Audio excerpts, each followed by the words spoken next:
अस्सलाम वालेकुम नाज़रीन। आज असी जुमा 16 मई 1975 बनाई गई फिल्म धन जिगरा मां दा अदाकारां ते किरदारां दे मुतालिक कुछ गल्लां करांगे। नाज़रीन, वीडियो वल जाण तो पहलां तुसी साडे चैनल नूं सबसक्राइब करके घंटी वाले बटन दबा के आल ते क्लिक करो। वीडियो फुल वाच करो। अच्छी लग जाए तो इस वीडियो नूं लाइक ते शेयर जरूर कर देना। अलाउद्दीन ने इस फिल्म एक गरीब ते लुहार का किरदार किया सी। दारा के रोल दे सामने आया सी।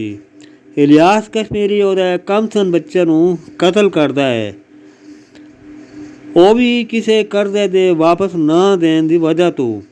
जागीरदार इलियास कश्मीरी ने एक जालिम जागीरदार का किरदार ते शेरा जागीरदार दा रोल किया सी।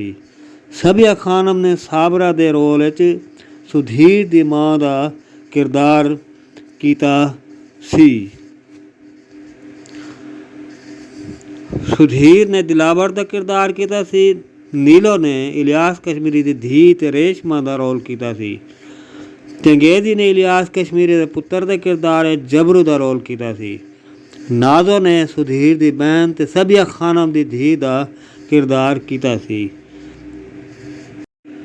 अजमल खान ने मलिक दे किरदार आमिर दे बाप दा किरदार किया सी। आमिर ने एक डॉक्टर असलम दा रोल किया सी। मीना दाऊद ने इलियास कश्मीरी दी बीवी दा किरदार किया सी। चक्रम ने फतू दा किरदार किया सी।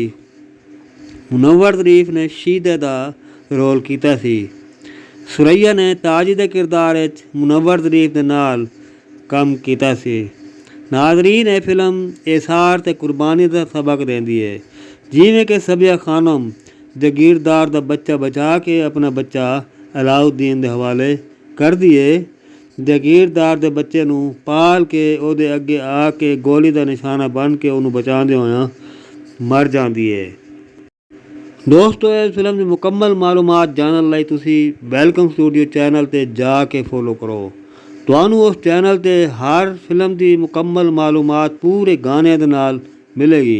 अपना बहुत सारा ख्याल रखना। जिंदगी रहते किसी और फिल्म की वीडियो दे नाल मालूमात लैके असी फिर मिलेंगे।